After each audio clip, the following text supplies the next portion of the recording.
Oke, kita akan mulai. Selamat sore. Assalamualaikum warahmatullahi wabarakatuh. Waalaikumsalam. Iya, Waalaikumsalam. Ya, selamat datang di webinar Goodbye Plastik yang diselenggarakan oleh kita dari Wordsmith Group.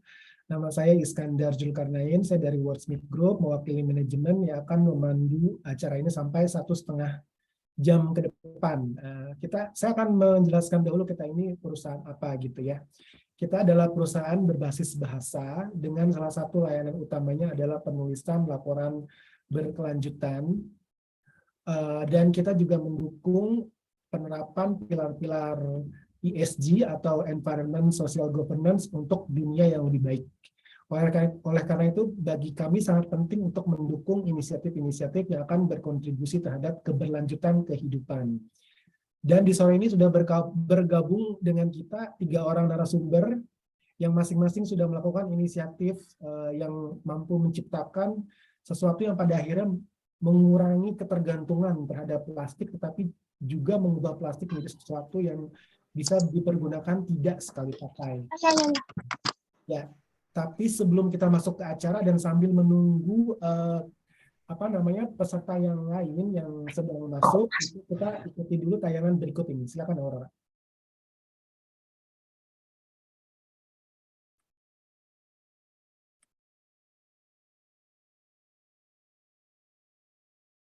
Iya. Its rivers clean.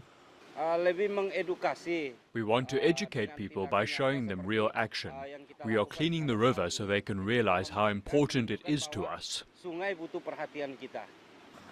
An estimated 90 tons of plastic enters Bali's rivers every day. Local NGO Sungai Watch is recording the types of waste it finds during its cleanups to find out which companies are responsible. Really to fully be transparent as to what we're finding on the rivers so that these multinationals can back away but have to start looking at their own facts. The plastic problem is also felt on Java, the world's most populous island. This coastal community in Jakarta has started to resemble a landfill with mountains of plastic waste that grow bigger every day. In recent years, it has become an unauthorized dumping site, one of many in Indonesia. Around 5,000 people live in the neighborhood of Kalibaru. They say every day they wake up to the smell of rotting garbage. There is no landfill for people in this area. People from other districts started to come here to dump their rubbish too. So for 3 years, the garbage has been piling up. The government says it is committed to tackling Indonesia's plastic waste crisis and has pledged to cut 70% of marine plastic waste by 2025. Very important that multi-stakeholders engagement is important to solve the plastic waste issues, including companies as producer of the plastic-based product or packaging. New waste management companies are starting up to tackle single-use plastics. Bantu Bumi is one of them. It cleans and processes plastic waste and sells it back to manufacturers. Indonesia currently in a state of plastic waste emergency.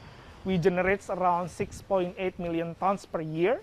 And we from Bantu Bumi have concern. We want to contribute by significantly absorb those plastic waste. He says his business and others like it are only small, but they are ready to take on the huge challenge. Jessica Washington, Al Jazeera, Jakarta. Oke, terima kasih Aurora. Oke, dari tayangan tersebut dari Al Jazeera, kita jadi membuat bertanya-tanya sebetulnya sampah plastik, permasalahan sampah plastik itu tanggung jawab siapa? Ada yang bilang pemerintah kurang bertanggung jawab, ada juga yang menyalahkan perusahaan-perusahaan yang sampai sekarang masih menggunakan kemasan plastik sekali pakai. Nah, tetapi menariknya bagi 3 orang narasumber kita sore ini, buat mereka lebih baik melakukan sesuatu gitu ya daripada hanya menyalahkan pihak lain gitu. Ada satu kata-kata yang saya sangat sukai, yaitu lebih baik menyalakan lilin daripada mengutuk kegelapan. Itu bagus sekali dan saya rasa 3 orang ini akan setuju dengan kalimat tersebut. Mereka adalah yang pertama ada dari Pulau Belitung, ini Ibu Hartati. Dia adalah founder dari Purunea itu apa? Ini sangat menarik sekali, kita akan lihat. Yang kemudian Ibu Dominika dari EvoWare, yang terakhir ada Bapak Reza Hasfinanda dari Plastik. Nah, kita akan berkenalan dalam webinar kita sore ini, mungkin sambil sore-sore gitu ya, santai-santai kita akan mendengarkan kiprah dari 3 orang yang sama-sama apa ya namanya ya, not only nggak melakukan apa-apa gitu, tapi justru melakukan inisiatif-inisiatif yang sangat penting untuk bisa kita tiru gitu. Ya, kesempatan pertama kita akan berikan kepada Ibu Hartati. Ini Ibu Tati ini mungkin sambil disiapkan slide-nya. Saya pernah membuat film dokumenter tentang Ibu Tati ya Bu ya. Dan itu sangat touching sekali ya Bu ya. Mungkin kalau ada YouTube gitu. Ini sebelum saya join dengan Wordsmith Group, sebenarnya saya pernah buat dokumenter. Iya, judulnya Cerita dari Pulau kalau nggak salah Ibu ya. Iya. Betul ya, Cerita dari Pulau. Nanti Google aja Cerita dari Pulau. Itu tentang apa namanya idealismenya Ibu Hartati yang kita juxtapose gitu ya, itu sebab filmnya ada gayanya gitu, jadi dikontraskan dengan kondisi bumi gitu. Oke, kita akan bicara dengan Ibu Hartati mengenai Purun Ecostraw. Silakan Bu. Oke. Terima kasih Pak Iskandar. Selamat sore semua, teman-teman semua dimanapun berada. Semoga selalu dalam keadaan sehat, kita selalu dimudahkan dalam segala urusan. Perkenalkan, saya Hartati, saya berasal dari Pulau Belitung, Kepulauan Bangka Belitung. Di sini banyak memang yang teman-teman lain yang lebih buat saya yang untuk menginspirasi lagi ya. Tapi di sini saya membawa suatu produk yang kami manfaatkan dari lingkungan kami sekitar, karena ini bukan produk ini yang jadi berbahan rumput. Ya, rumput ini sendiri sebenarnya bukan hal baru di lingkungan kami, terutama di Bangka Belitung, karena rumput yang dinamakan purun di daerah kami namakan purun ini dulunya memang kami gunakan untuk dibuat sebagai tali ya, tali pengikat sebelum mengenal plastik, dan juga dibuat kerajinan seperti tikar. Di sebelum tahun 90-an itu kita masih menggunakan yang namanya tali purun untuk bahan pengikat, dan memang kekuatannya itu luar biasa juga, sama seperti plastik, dia tidak gampang putus, alot, dan tahan lama.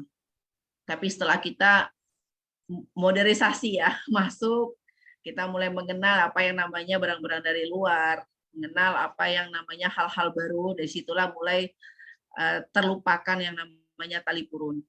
Di sekian waktu tersebut, tanaman ini ya terbengkalai begitu saja, padahal begitu indahnya kalau dilihat, karena ada bunganya, hamparan hijaunya yang luar biasa. Menurut saya itu, melihatnya itu kita apa ya, ada rasa adem gitu ngelihatnya. Nah di situ saya dengan teman-teman coba ya, ini kok sayang gitu tidak digunakan. Awal berbicaranya seperti itu, awal mulanya ada ide seperti itu. Oke, kita buat apa nih gitu. Nah dari situ saya mencoba, kami dengan teman-teman, awalnya teman saya, kita trial apa yang mesti kita bisa lakukan. Ini bermanfaat, walaupun kecil, tapi ini akan membawa suatu perubahan yang besar. Ya di situ yang mulailah kita berpikir ini bukan hanya dipandang, tetapi bisa digunakan di mana saja. Ini slide-nya bisa berganti atau bagaimana Bu? Nanti bisa bilang next aja. Oh ya, oke. Mungkin itu awal seperti apa sebenarnya Purunea ini, apa yang di Purun Ecostraw ini. Oke, next Mbak Rora. Nah, di slide kedua, saya mungkin di sini memang Purunea ini belum terlalu dikenal ya awalnya, karena memang kami hadir juga di tahun 2019 itu beberapa bulan sebelum masa pandemi, sehingga keterbatasan kita untuk memperkenalkan. Nah, awal mula yang lebih booming dikenal waktu itu pas waktu Mas Menteri membawa Purun ini sendiri dalam sidang PBB. Nah, dari situ beliau memperkenalkan aksi nyata, bukan hanya sekedar wacana, ini aksi nyata bahwa ada suatu yang bisa kita gunakan untuk mengganti bahan plastik atau yang bisa membantu untuk mengatasi masalah limbah gitu. Nah, di situ mulai kita banyak dikenal, banyak diketahui lah dari halayak ramai, sehingga mereka mempertanyakan apa Purunea, apa yang namanya sedotan purun. Nah, di situ cikalnya mula kami dikenal banyak. Nah, salah satu sebenarnya motivasi kami juga suatu permasalahan ya yang kita tahu lingkungan kita ini memang besar sekali dengan permasalahan sampah. Jadi sampah yang kita pikir sedotan itu kecil, tapi ternyata penyumbang, Pak, penyumbang sampah yang besar juga, penghasil tonan 93 ton menurut data dari KLHK dalam Kompas yang kami kutip tanggal 7 Maret 2002, itu sebagai salah satu permasalahan kita di sini. Karena permasalahan sampah walaupun sedotan kecil, tapi ini akan berdampak besar apabila kita menggunakan dalam keseharian. Nah, disitulah kita mulai tertantang apa yang kita bisa manfaatkan, salah satunya untuk bisa kita mengatasi yang namanya permasalahan di sampah. Seperti yang saya sampaikan tadi, memang itu dari purun, dari rumput yang kami olah menjadi sebuah sedotan yang ramah lingkungan, yang higienis, dan untuk aman digunakan. Pembuatan purun ini, sedotan ini sebenarnya selain kami memang untuk mengatasi permasalahan plastik, limbah sampah tadi, di sini juga sebagainya kami mempertahankan tumbuhan ini menjadi suatu tumbuhan yang memang tidak akan punah yang ada di lingkungan kami sendiri, sehingga sampai kapanpun kita bisa menikmati, melihat, ataupun memanfaatkan tumbuhan ini sendiri. Selain untuk lingkungan juga, di sini salah satunya memang berdampaknya di impact sosial. Impact sosialnya, selain kami juga memperdayakan ibu-ibu daerah sekitar. Ini ganti slide ya, Bu ya? Iya, ganti slide. Oh ya, sorry. Sorry. Kan udah sampai mana tuh? Tapi gambarnya masih sama. Ya, di slide ketiga. Next lagi ya berarti ya? Ya, next ya, di solusi ya. Di Ya. next ketiga, ini memang salah satu bukan hanya berdampak di lingkungan, tapi ini menjadi impact sosial, mengena terutama di ibu-ibu sekitar, anak-anak remaja yang sudah tamat sekolah, tapi mereka mungkin kesulitan mencari pekerjaan, sehingga kami di sini mengajak mereka untuk sama-sama mereka lebih dalam lagi mengetahui apa salah satu manfaat dari lingkungan sekitar yang bisa kita sama-sama manfaatkan. Disitulah kami memperkenalkan impact sosialnya, sehingga ibu-ibu juga merasa ada bagian dari purun ini sendiri, menjadi mereka menjaga lingkungan, serta kami membantu untuk mereka menambah penghasilan, walaupun mereka di rumah, tapi mereka punya penghasilan sendiri, sehingga mereka tidak perlu meninggalkan rumah, tidak perlu jauh-jauh, tidak perlu mengeluarkan tenaga yang besar, tapi mereka bisa menambah penghasilan ekonomi mereka untuk di rumah. Oke, next. Ini ada tim purun, ya ibu-ibu ya mungkin bisa dilihat. Memang karena pekerjaan ini tidak rumit, pekerjaan ini tidak memerlukan tenaga yang besar, sehingga kami tidak membatasi usia ya. Jadi kapan mereka mau, kami bisa membantu mereka, mengajarkan mereka, sehingga mereka merasa masih berkontribusi lah untuk diri sendiri, keluarga maupun di lingkungan. Next. Tadi ya dampak sosial ya, sudah ya, mungkin saya jelaskan. Terus Dalam hal ini memang alhamdulillah kami, karena memang ini sebuah produk yang kita gunakan langsung untuk minuman, jadi kami menerapkan prinsip syariah, kebersihan, kehigienisan, dan segala sesuatu yang menyangkut dengan kesehatan itu kami utamakan, kebersihan dan sebagainya, sehingga alhamdulillah kami mendapatkan sertifikasi untuk halal. Dalam hal ini sudah disertifikasi, sehingga apa yang kami ciptakan, apa yang kami lakukan ini memang berdasarkan menerapkan prinsip syariah yang sudah kami sesuai dengan sertifikasi yang diberikan kepada kami. Next. Ya, untuk promosi dan distribusi ini sendiri memang kami dari tahun 2020 awal itu sampai kita mau mendekati 2022 ya, itu memang stagnan, memang tidak ada kegiatan sama sekali ya, karena memang kita masih dalam ujian ya, kita diberikan mungkin kesempatan lebih untuk menilai lebih baik lagi apa yang kita lakukan untuk kedepannya, sehingga memang pada saat setelah menurunnya pandemi ini kami baru mulai untuk melakukan promosi-promosi lagi ya, dengan memperkenalkan di event-event pameran bersama-sama dengan pemerintah yang melibatkan UMKM kami, memperkenalkan kembali bahwa kami masih ada dan aksi nyatanya masih terus berjalan, sehingga disitulah salah satu ya pengenalan atau promosi kami selain di media sosial juga, agar masyarakat tahu, semua tahu bahwa kami ini masih tetap berjalan dan berjuang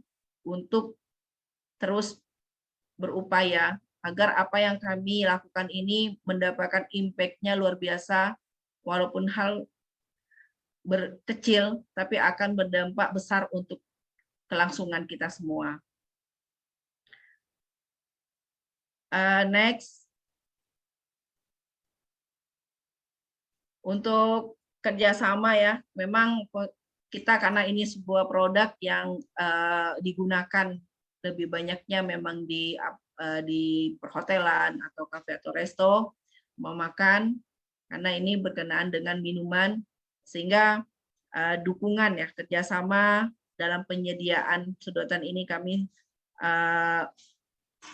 dengan menggunakan sedotan purun ini sebenarnya menyelamatkan kita untuk mengurangi permasalahan sampah yang sulit terurai salah satunya, dan juga keberlangsungan tanaman yang memang ada kontribusi untuk lingkungan kita, sehingga kita bisa sama-sama menjaga tanaman itu yang bisa kita olah dan kita manfaatkan kembali untuk kita, sehingga apapun yang kita lakukan, walaupun hanya sebuah sedotan kecil, kita mulai dari hal kecil untuk membawa suatu perubahan yang besar.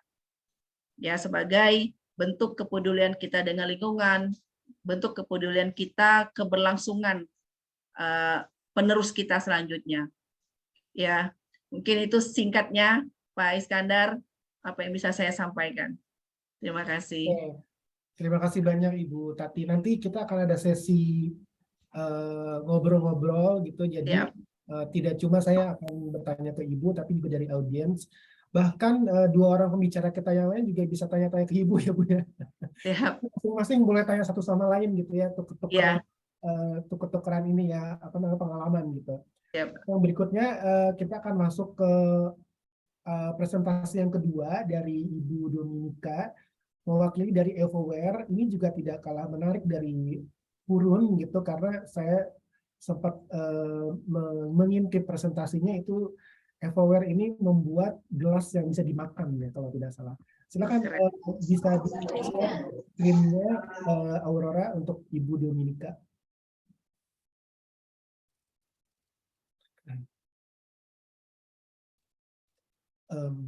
Halo Aurora, bisa di-share screen-nya?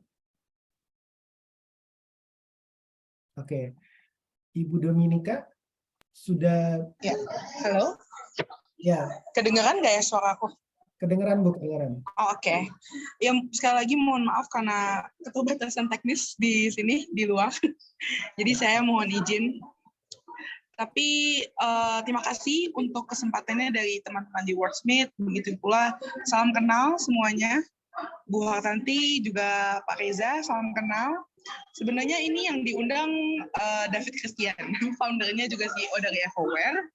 Tapi kebetulan karena sedang ada keperluan untuk G20, jadinya saya mohon izin untuk mewakili dari teman-teman dari Evoware. Mungkin pertama kali perkenalkan dulu, nama saya Dominika Dwi-Ferdianti, bisa dipanggil Dominika. Saya di Evoware sebagai Research Lead dan Project Manager. Jadi saya tim nerd-nya, tim lab-nya di Evoware. Dan mungkin saat ini, kesempatan kali ini kita akan introduction dulu sebelum nanti perkenalan lebih lanjut ya. So next slide. Oke. So Evoware, jadi kami merupakan startup. Saat ini statusnya masih startup, di mana kami fokus untuk mereplace single-use plastic product. Segala jenis bentuk plastik yang sekali pakai.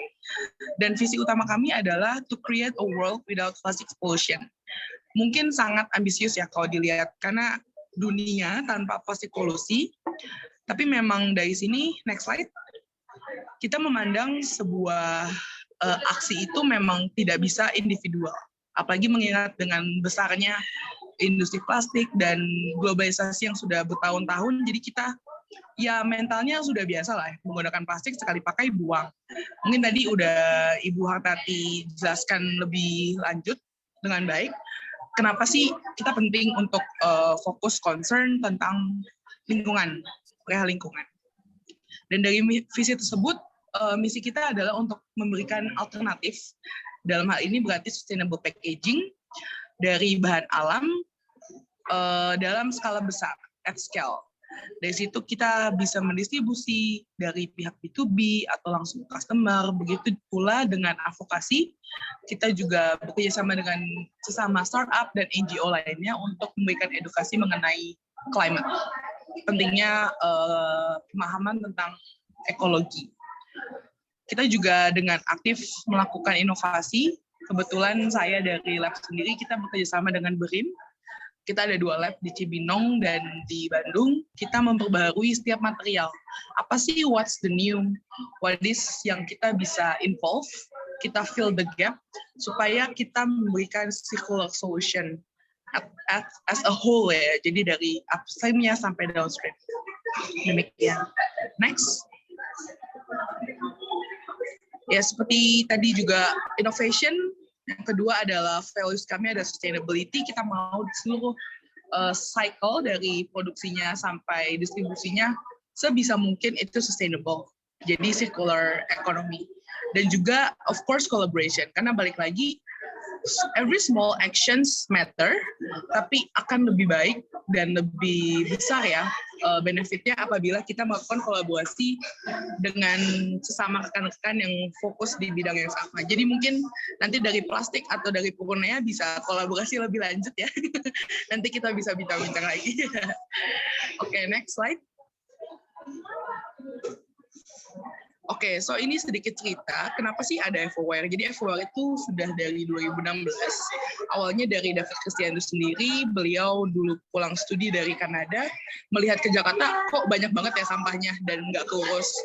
Jadi balik lagi tadi benar yang dibilang Pak Iskandar, instead of kita ngomel-ngomel gitu ya di belakang, kita make innovation, kita bikin gebrakan dan approaching government as well. Jadi nggak cuma B2B dari industri, kita juga sebisa mungkin untuk kerjasama side to side dengan government program gitu. Dan produk awal kami adalah edible cups, itu terbuat dari seaweed. Dia sekali pakai tapi bisa dimakan. So there is no plastic attached in every products of Evoware, seperti itu. Next slide.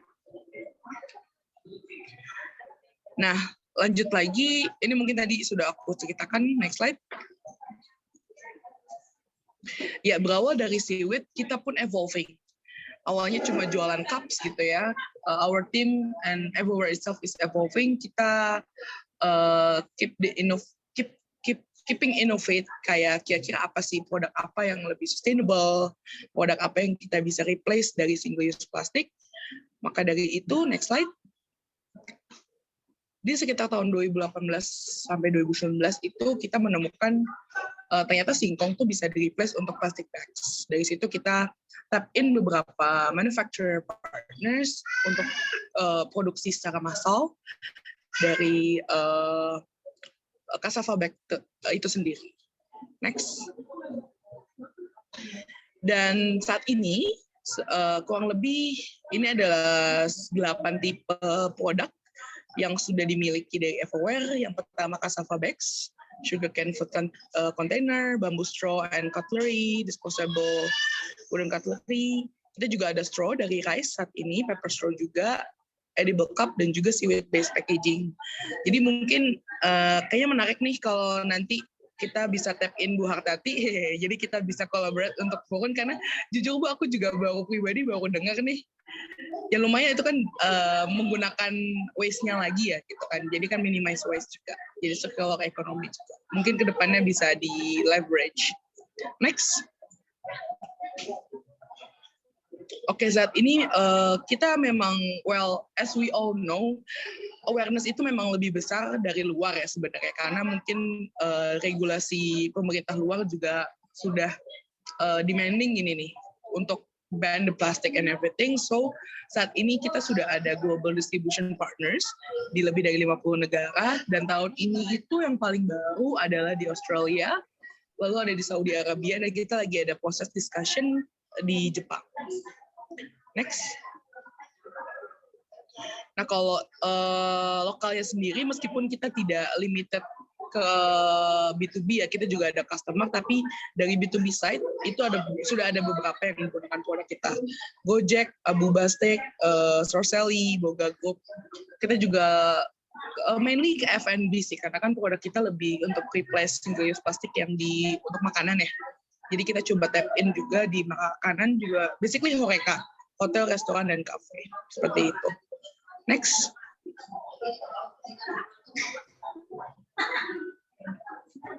Oke, selain dari kita bisnis-bisnisan, kita juga paham nih sebenarnya tuh everything comes from our mindset, right? Bukan salah pemerintah atau salah industri, tapi semuanya dari individunya itu sendiri. Jadi the way kita approach to leverage the awareness itu melalui edukasi bersama partner. Dari NGO kita ada Climate Alliance, namanya Paradise, di mana itu terdiri dari 5 NGO, dan kita ya actively buat collaborate, buat inovasi apa aja yang bisa kita lakukan untuk social campaign. Lalu ada Kesan Project, di Kesan Project kita bekerjasama dengan Parompong di Bandung, itu untuk mengumpulkan sampah sekali pakai dari masker-masker kesehatan. Saat ini kan kita semua pakai masker ya, bisa langsung buang. Nah, di Kesan ini kita mengumpulkan untuk diolah kembali oleh Parompong. Dan untuk orang lestari, kita memberikan edukasi ke penjual kaki lima, dan juga memberikan subsidi dalam berupa rice straw untuk sekiranya mereka juga bisa berbagi ke pembelinya gitu. Why is it important to replace the single-use plastic at the moment? Next. Ya, ini beberapa startup companies juga NGO yang sudah ongoing partners dengan kita. Next. Dan sekarang manajemen tim kita ada, sebenarnya tim kita cukup masih kecil ya, 12. Tapi untuk manajemen kita ada 3, David Christian as founder, also CEO, Edwin Tan as CFO, dan Pak Wirjadi Lawrence itu sebagai CEO-nya. Next. Dan ya mungkin kita udah nggak begitu muda juga ya, karena dari 2016. Jadi ya puji Tuhan kita sudah sempat di cover di beberapa media baik lokal ataupun internasional, seperti beberapa contohnya di slide berikut. Next. Dan ya, to date sudah ada beberapa awards yang kita dapat, tapi memang these are the most prestigious ya. Maksudnya kayak yang namanya tuh very common in international networks. Ada 30 Under 30, lalu ada Ellen MacArthur Foundation Awards, dan lain-lain. Next. Ya, mungkin kurang lebih itu mengenai Everware. Selebihnya saya kembalikan ke Pak Iskandar, silakan. Terima kasih. Terima kasih Bu Dominika. Oke, yang terakhir kita akan mengikuti presentasi dari Pak Reza. Ini beliau mewakili plastik. Plastiknya PLUSTIK ya Pak ya. Plustik. Ya, plustik. Oh, plustik ya. Oke. Pak Reza ini mau share screen sendiri ya Pak ya? Enggak, dari situ aja nggak apa-apa, Mas. Oh, oke. Oke, Aurora bisa dibantu Aurora untuk Pak Reza untuk materinya. Kelihatannya Aurora ini Aurora ini ada di Salatiga ya. Jadi di sana sedang turun hujan deras sekali. Mungkin ada tidak terlalu terdengar gitu. Aurora apa gimana? Bisa di share screen, share ininya. Mohon maaf, tunggu sebentar ya Pak. Oke. Oke. Ya.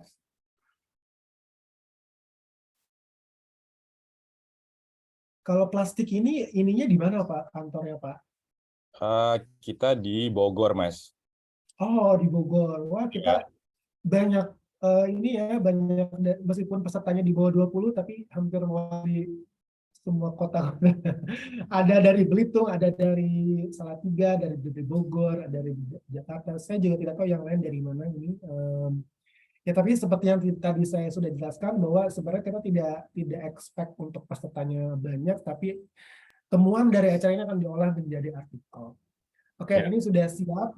Silakan mungkin ya, oke. Silakan Pak Reza. Selamat sore semuanya. Saya Reza, founder dan CEO dari Plustik. Plustik itu bahasa Indonesia, Mas, sengaja kita pakai hurufnya belakangnya K bukan C. Jadi, tapi emang orang sering salah baca jadinya plastik, tapi kita bacanya Plustik. Oke, jadi kalau dari tadi kita dengar, mungkin kalau yang dua sebelumnya itu lebih mencoba menggantikan packaging plastik dengan bahan alternatif lainnya. Kalau kita, boleh next slide. Kalau kita, ini sebenarnya bercandaan kita internal sih. Semua orang terlalu sibuk mencari solusi untuk masalah botol plastik. Kayak tadi juga waktu awal dari yang Al Jazeera itu, yang dia ngumpulin sampah plastik, itu kalau kita perhatiin juga semuanya botol plastik. Next slide. Tapi yang kita lihat selalu kayak gini. Kita emang kerjanya itu langsung dari TPA, tempat pembuangan akhir. Itu hampir nggak ada botol plastik. Selebihnya isinya banyakan kantong kresek, saset kopi, saset shampoo, bungkus mie instan, popok. Jadi plastik-plastik yang kategorinya rendah nilai. Kalau botol plastik itu kan dia kategorinya high value ya, ada nilainya. Jadi makanya hampir nggak pernah ketemu botol plastik di TPA. Jadi Plustik itu sebetulnya mencoba untuk mengurangi sampah plastik campuran ini langsung dari TPA-nya. TPA itu udah tempat terakhir lah, maksudnya yang sampah plastik yang orang udah paling nggak mau ini itu pokoknya nyampainya selalu di situ. Dan itu datanya ada juga dari KLHK, kalau 60-70% sampah plastik yang low value itu biasanya emang masuknya ke TPA. Next. Nah, seperti yang tadi saya bilang, kita emang fokusnya mengurangi sampah plastik campuran. Kita sekarang jalan di Kota Bogor, di TPA Galuganya, kita ngambil hampir sampai dengan 5 ton sampah plastik campuran setiap hari. Itu kurang lebih kalau dihitung itu setara dengan 3 juta bungkus mie instan.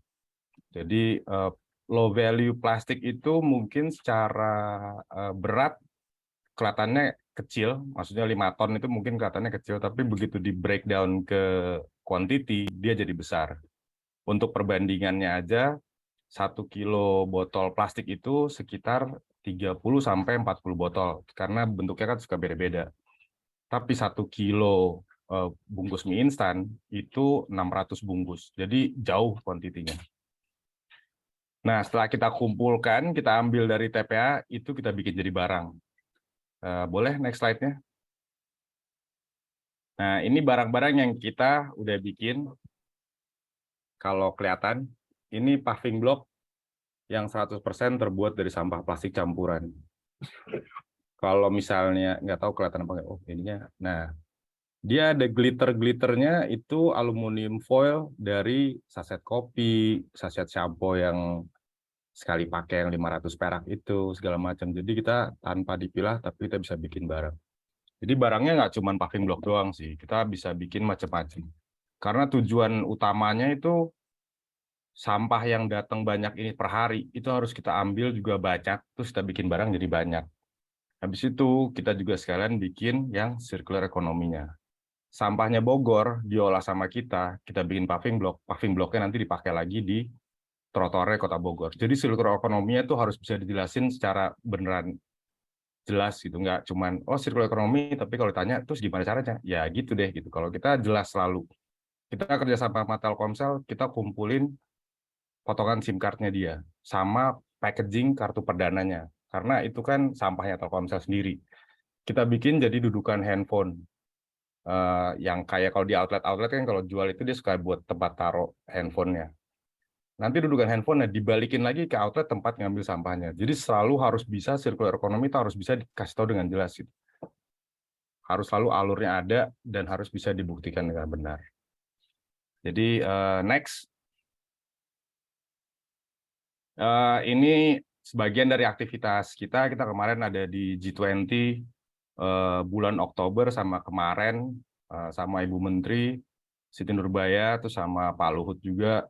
Waktu awal dulu kita sama Ibu Susi, terus kita ada beberapa campaign sama brand Telkomsel, Samsonite, Sprite, ada beberapa lagi sih yang jalan. Tapi memang kita sekarang selalu mengarahkan ke semua brand yang kerja sama kita untuk tanggung jawab atas sampahnya sendiri. Jadi jangan apa-apa botol plastik, padahal dia produknya apa yang dikumpulin botol plastik. Karena selama ini semuanya selalu yaitu barangnya apa, botol plastik yang dikumpulin. Barangnya dia produksinya apa, botol plastik. Jadi kita selalu usahanya sampahnya apa, itu yang diambil dan itu yang diolah balik. Habis itu juga harus selalu dibalikin ke brandnya, jadi biar bisa klaim circular ekonominya. Next. Oke, kurang lebih begitu sih untuk plustiknya.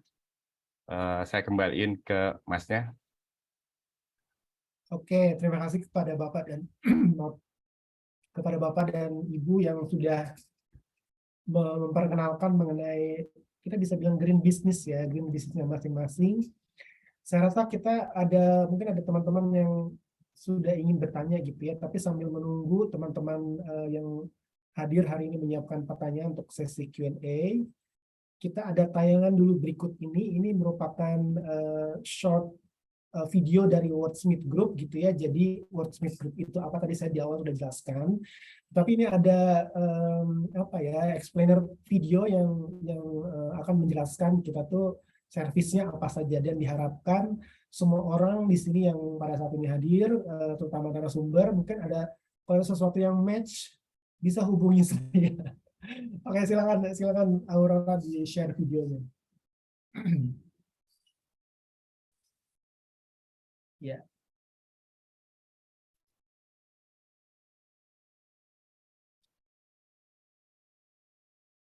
Halo Aurora, ya oke. Nah ini ada short video, ya. Silakan.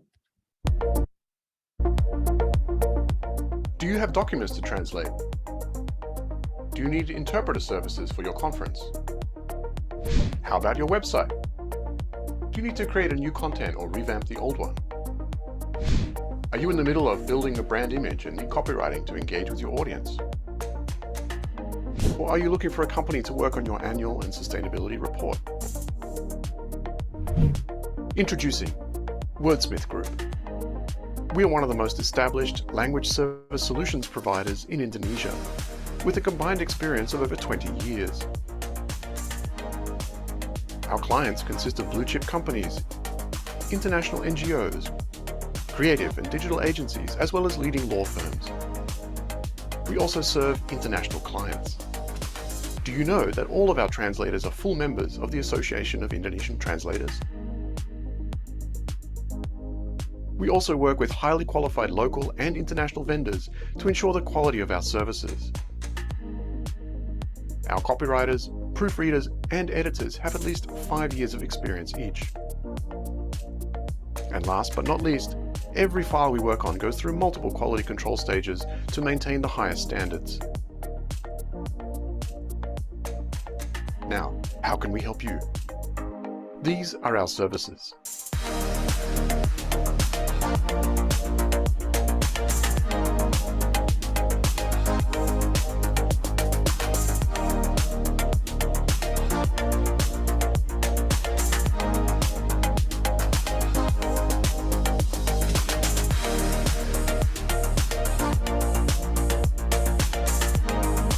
And here's what some clients say about us.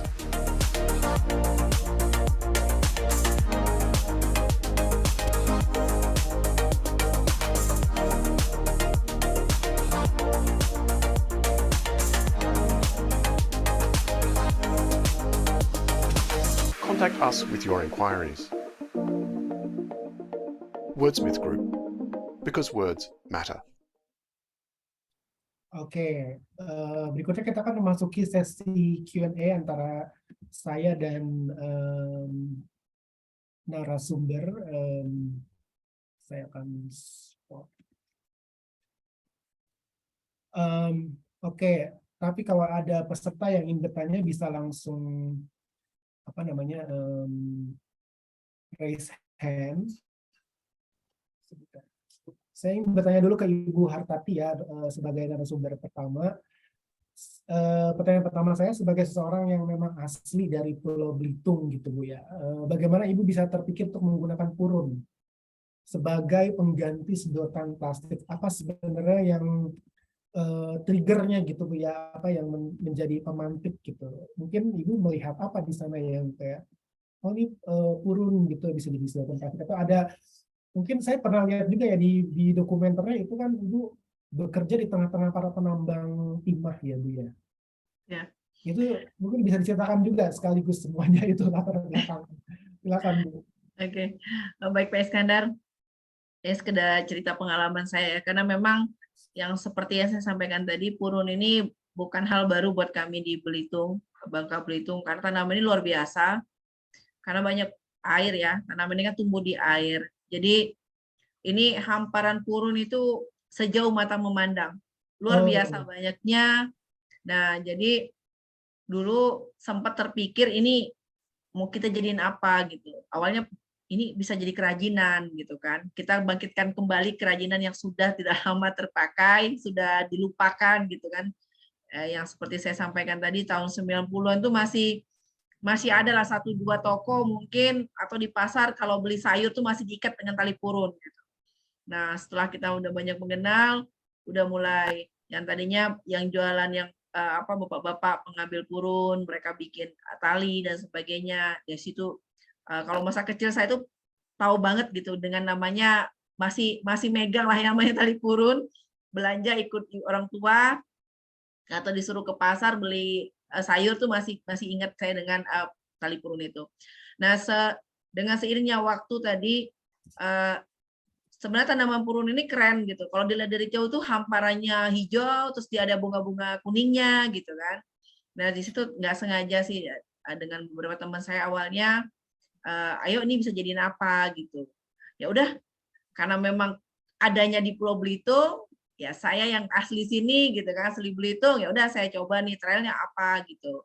Nah, kembali lagi tanaman ini karena di air, Belitung itu kan identiknya dengan tambang ya Pak ya, dengan kegiatan tambang banyak karena memang dari dulunya tambang Belitung itu salah satunya ditambang gitu, lebih besarnya ditambang masyarakatnya.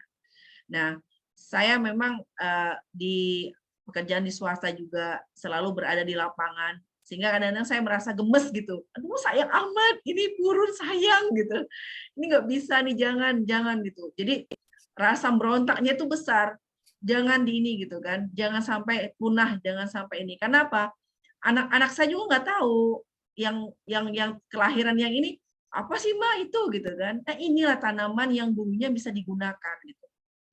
Dari situ saya mencoba untuk ya memberikan ya sesuatu pandangan ke mereka.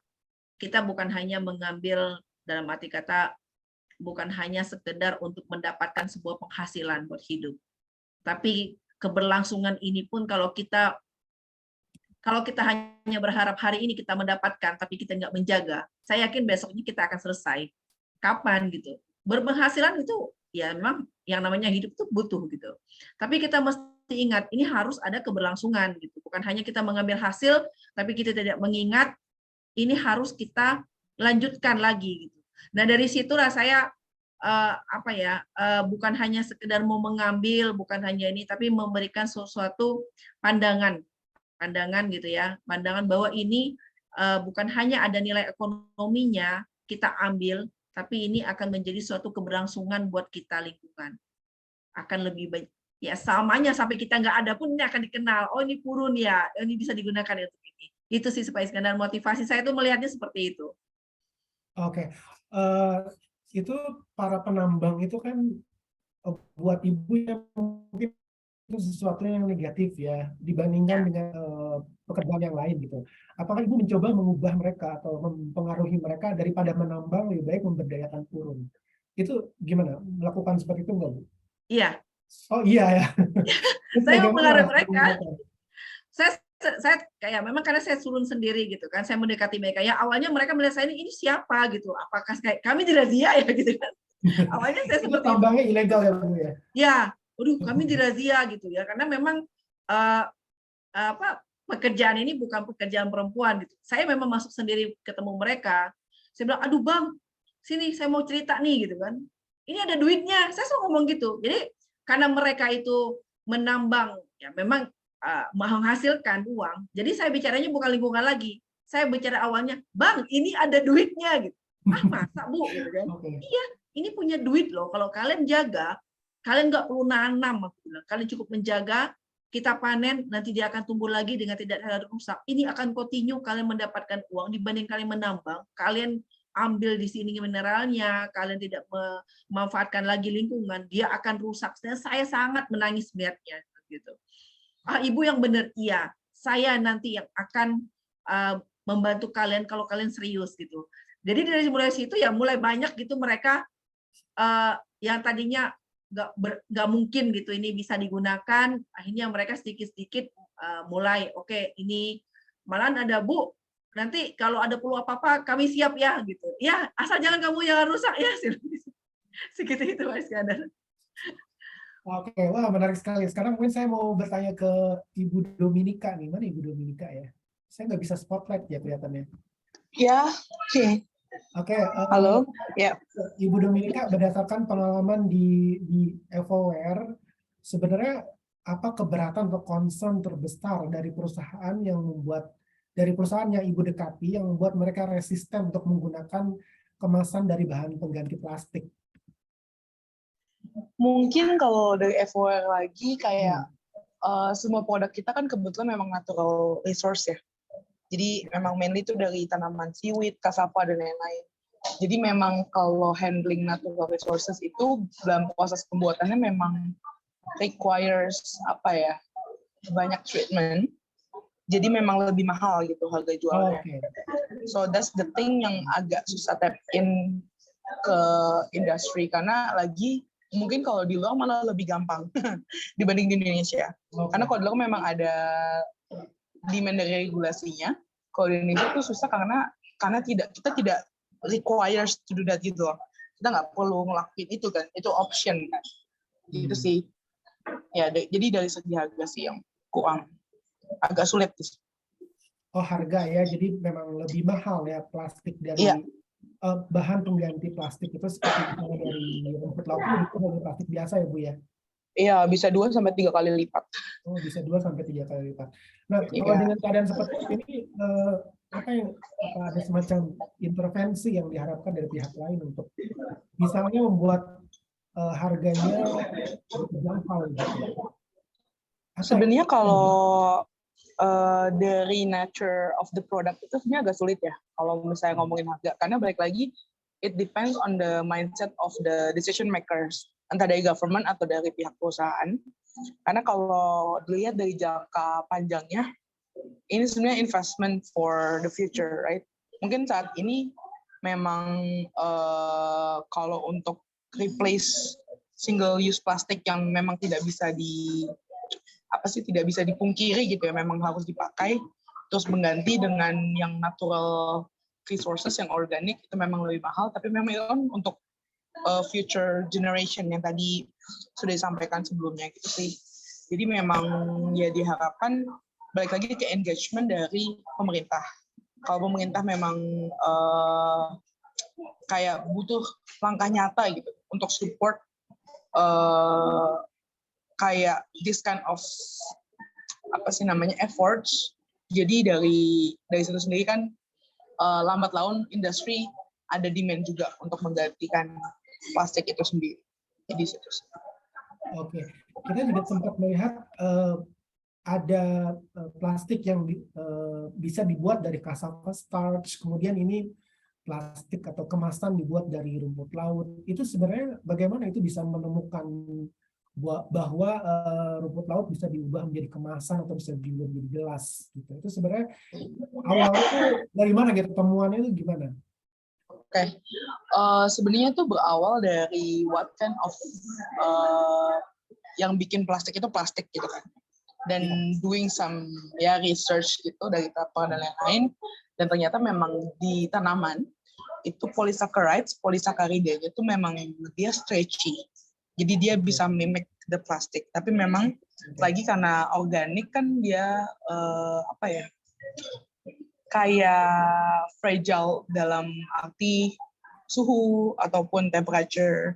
Makanya kalau yang cassava bag kita sudah mass production, dan dalam pengembangan pelletsnya itu sendiri itu ada campuran dari beberapa chemicals yang kayak plasticizer gitu, kayak chemical yang bikin dia stretchy tapi tahan lama seperti plastik, tidak fragile lah, tidak sensitif terhadap perubahan suhu gitu sih.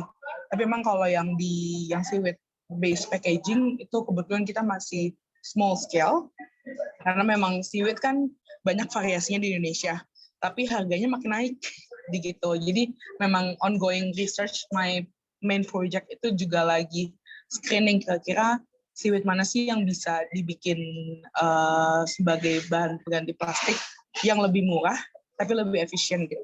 Harapannya sih bisa mirip kayak cassava ya, karena seaweed kan dalam harvestingnya itu dia absorb karbon juga dan nggak butuh tanah gitu loh. Kalau cassava kan masih butuh tanah. Jadi itu sih awalnya.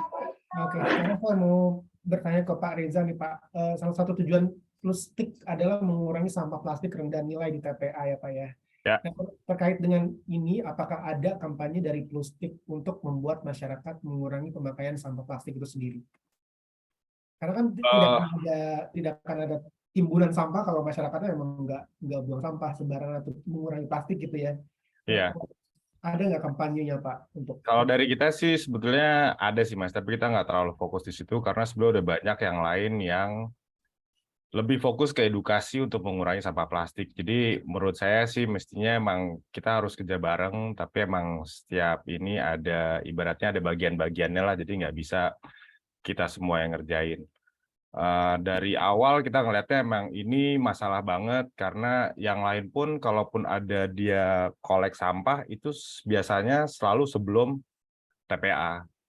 Jadi nggak ada yang pernah ngerjain di TPA. Mungkin sampai sekarang juga startup yang kayak kita yang berani masuk ke dalam TPA kayaknya baru kita doang sih. Yang lain masih tetap sebelum TPA. Jadi kita kalau buat kita edukasi ada, tapi kita nggak terlalu fokus di situ. Kita lebih fokusnya pokoknya ini ada sekitar 400-an TPA yang terdaftar di Indonesia yang resmi, dan isinya kayak gitu semua. Jadi gimana caranya kita bisa ngurangin dari sekian banyak itu dengan jumlah yang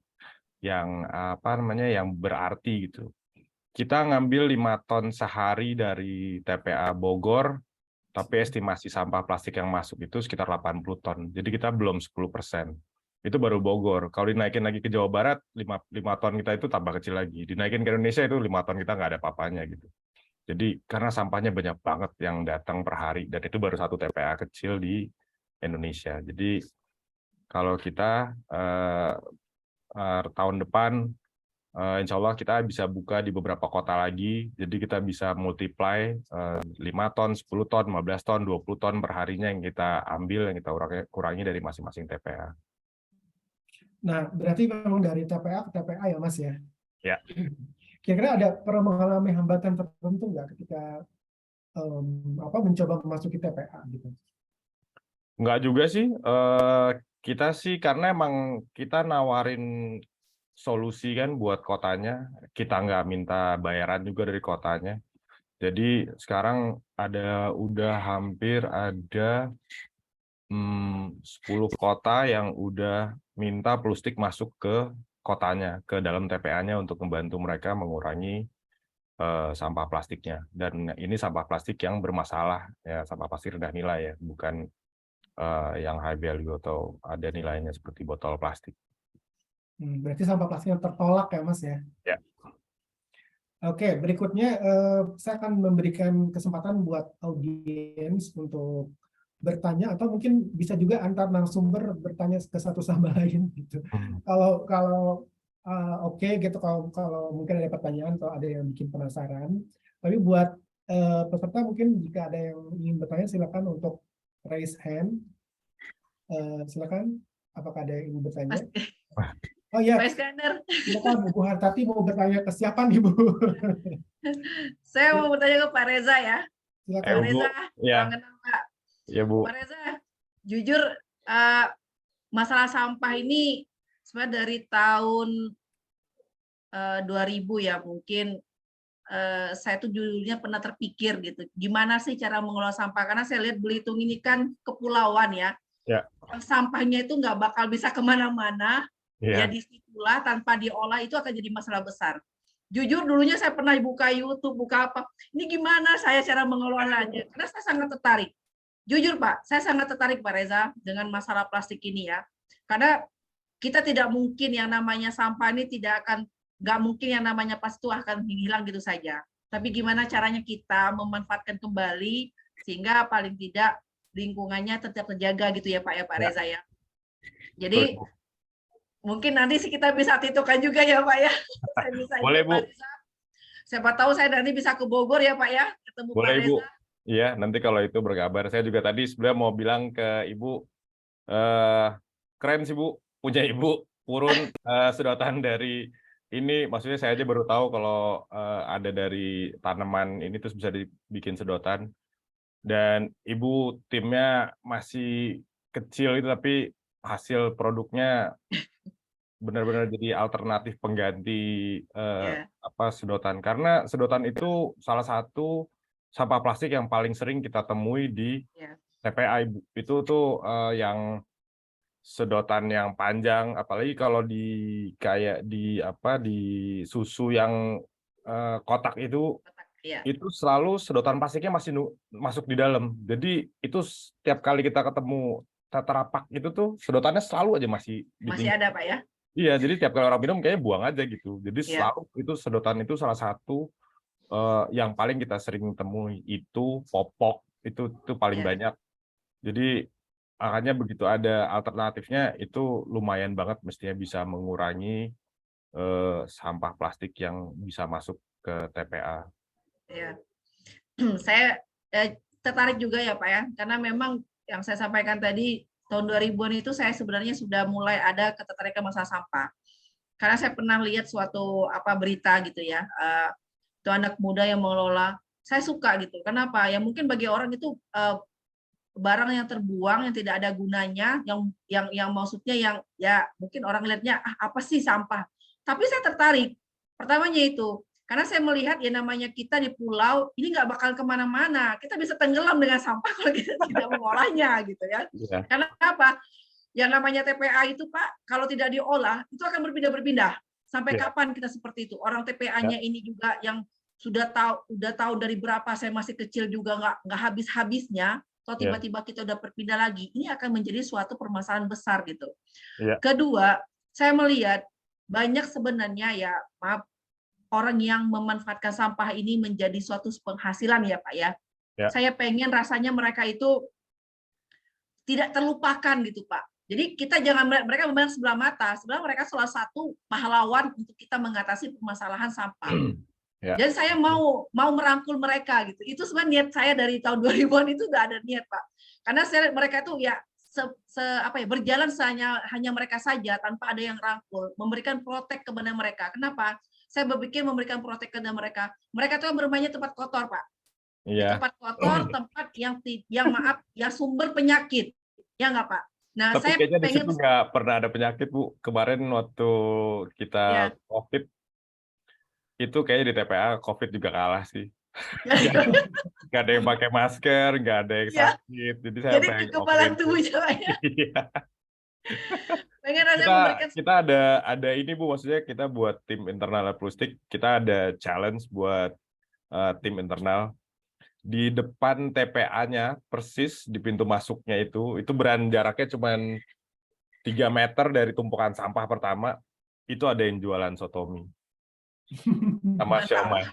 Iya, jadi kita bikin challenge ke internal, itu siapa yang berani makan itu bakalan dapat bonus. Tapi sampai sekarang nggak ada yang berani sih. Tapi sementara itu yang lain itu supir truk, pemulungnya itu sih makannya kayaknya enak banget ya. Cuma kita nggak ada yang berani. Tapi penyakitnya sih kayaknya di situ waktu kemarin COVID kita tetap masih masuk ke TP, itu brand nggak ada. Aman Pak ya? Iya, kayaknya kalah COVID di situ kalau udah saking kumannya banyak banget. Iya. COVID aja mundur kayaknya.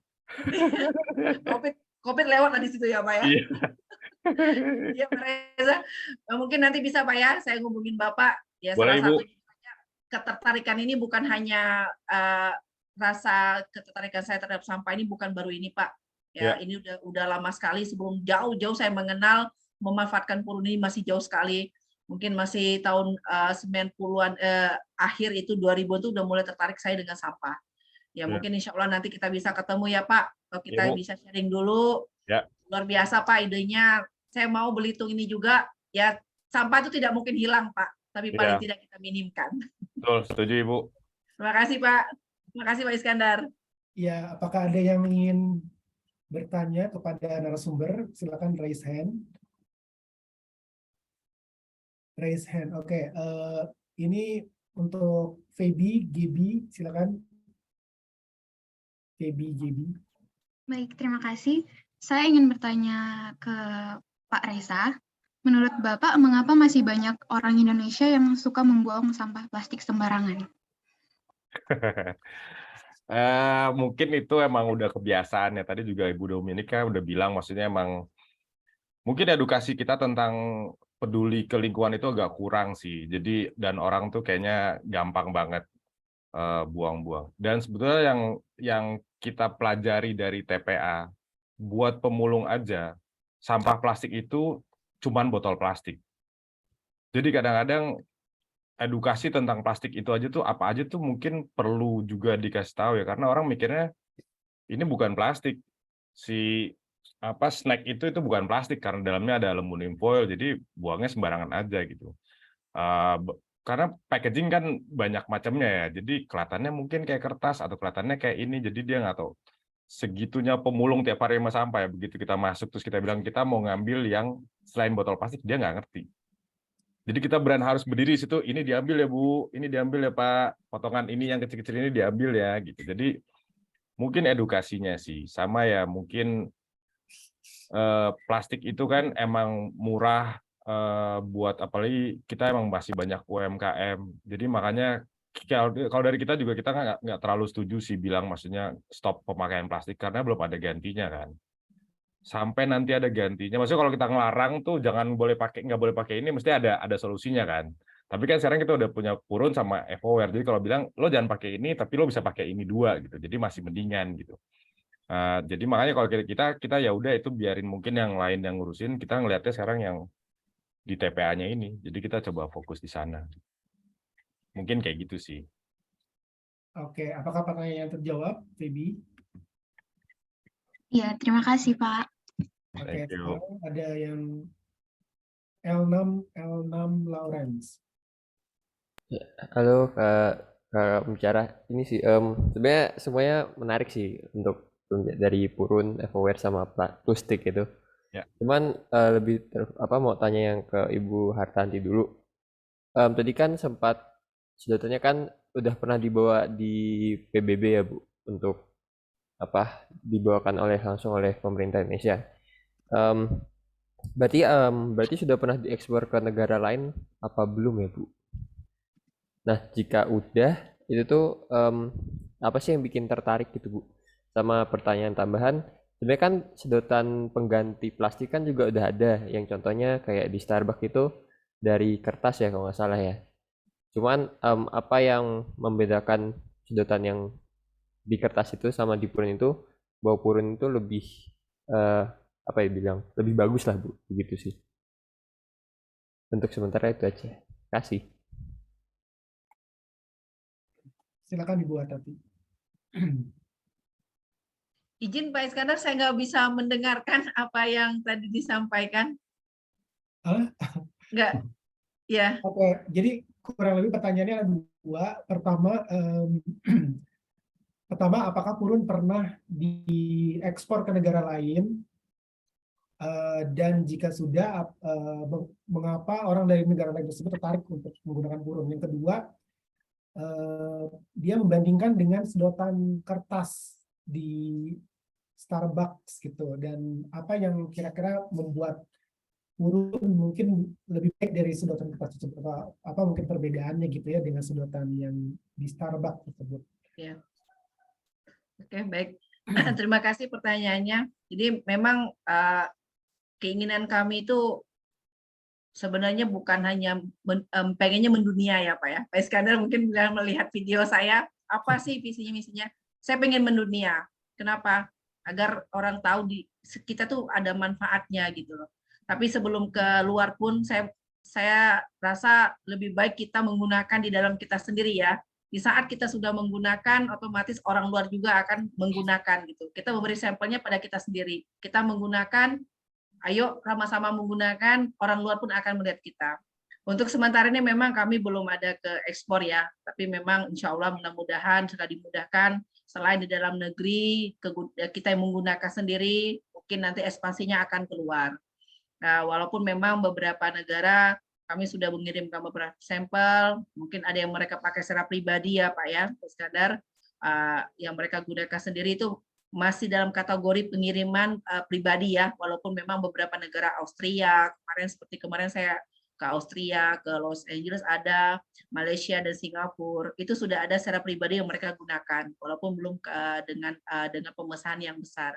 Insya Allah itu salah satu sebenarnya bentuk pengenalan kami, pengenalan kita gitu, bahwa kita ada produk di Indonesia yang bisa membantu, mungkin ada solusi di situ. Nah yang kedua, mungkin yang disampaikan tadi penggunaan sedotan ya, itu sebenarnya kembali ke masing-masing orang, mereka lebih nyaman menggunakan apa buat saya. Tetapi memang ada suatu hal yang memang di purun ini, mungkin kalau menggunakan kertas dengan waktu yang kurun waktu mungkin di atas 5 menit, dia akan ada perbedaan ya mungkin ya, karena yang memang yang namanya bahan kertas kita tahu dia akan cepat mengurai di saat dia dengan air gitu. Nah kalau di purun ini sendiri memang mau berjam-jam minum pun dengan santai, dia tidak akan berubah bentuk, tidak akan mengurai, tidak akan berubah rasa, malahan dia akan lebih lembut di saat dia sudah terserap air. Jadi mau minum santai kapanpun ya, mungkin Pak Reza. Iya, Bu. Gitu. Jadi jangan takut menggunakan purun, baik panas maupun dingin, dia tidak akan rusak gitu dengan sendirinya. Terkecuali nanti dia akan terbuang dengan kurun waktu 2 minggu atau 3 minggu kurang lebih, dia akan mengurai. Jadi compostable, dia tidak akan meninggalkan jejak sampah. Mungkin Keren, itu Bu. juga Pak Iskandar. Kalau boleh nambahin Bu, sebenarnya Ya, sedotan kertas itu kan dari pohon. Ya. Jadi harus nebang pohon. Nebang pohon itu direct impact ke climate change. Jadi kalau kita bisa ngegantiin barang-barang yang dari pohon, yang harus nebang pohon, itu bakalan banyak. Jadi kita bisa ngurangin sampah plastik, sama juga membantu mengurangi climate change. Makanya kayak tadi kita ada bikin perahu nelayan, itu juga konsepnya sebelumnya kayak gitu. Berapa juta nelayan Indonesia, perlu berapa juta perahu, kalau semuanya dibikin dari kayu, itu kita nebang berapa juta pohon itu. Tapi kalau kita bisa bikin dari ekoplanknya plastik yang dari sampah plastik, kan nggak perlu nebang kayu, nggak nebang pohon. Jadi kita juga membantu mengurangi efek climate change. Betul Pak Reza. Ya mungkin itu Pak Iskandar yang bisa saya sampaikan. Terima kasih. Sama-sama Bu. Ini masih ada satu pertanyaan dari Gracia Marin yang raise hand. Silakan Gracia. Oke, sebelumnya terima kasih atas kesempatannya. Mau tanya ke Ibu Dominika terkait selain rumput laut, apakah ada yang sedang saat ini diteliti untuk menjadi pengganti plastik? Itu aja. Terima kasih. Ibu Dominika masih ada nggak ya? Ya, saya masih di sini. Halo. Saya nggak bisa lihat. It's okay. Saat ini sih kita lagi fokus ke seaweed ya. Karena seaweed ada 70 spesies plus di Indonesia di screening, dan itu baru kick off 2021. Jadi saat ini kita untuk pengganti plastik kita lagi fokus ke seaweed. Ya selain seaweed sih masih baru cassava ya yang udah mass production. Baru itu sih kalau untuk pengganti plastik bagnya ya dalam bentuk sheet juga. Atau mungkin dari penanya apakah ada sempat dengar ide ganti plastik ya, ganti yang lain gitu ya selain seaweed dan Iya, untuk sekarang kita itu sih, karena memang lagi tadi benar yang dibilang Pak Reza, kita untuk minimalisir tanaman yang di tanah, karena kan itu bisa berhubungan dengan pangan, apalagi nanti krisis pangan takutnya ya kalau singkong. Jadi kita usahakan yang di laut gitu. Itu sih. Ya, Semoga menjawab pertanyaannya. Apakah ada pertanyaan lain mungkin dari audiens saat ini? L6 lagi nih kayak yang tadi ya. Silakan L6. Iya Kak, ini maksudnya agak menarik juga sih untuk Kak Dominika. Soalnya kan saya juga sebenarnya SMP di Cibinong ya Kak. Jadi tahu daerah Cibinong kayak gimana. Iya. Itu kan daerah Cibinong dan sekitar itu kan kurang lebih kan lebih ke daerah pabrik gitu kan Kak. Nah terus tadi agak interested, cuman lebih ke penasaran aja sih Kak, karena source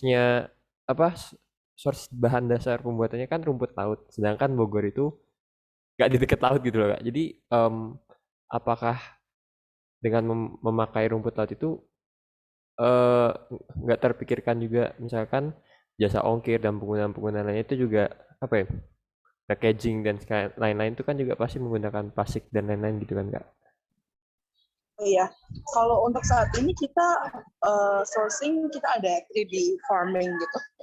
Karena sebenarnya rumput laut yang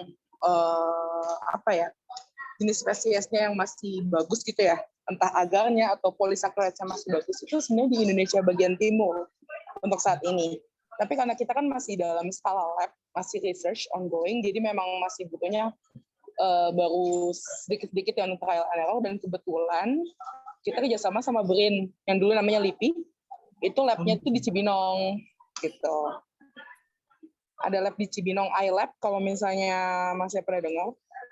Di situ kita developing material di sana. Tapi kalau untuk sourcingnya kita ada di Sumbawa, itu kita ada 3D farming. Jadi nanti biasanya kan kalau seaweed itu kayak horizontal gitu. Kalau di 3D farming dia akan vertikal.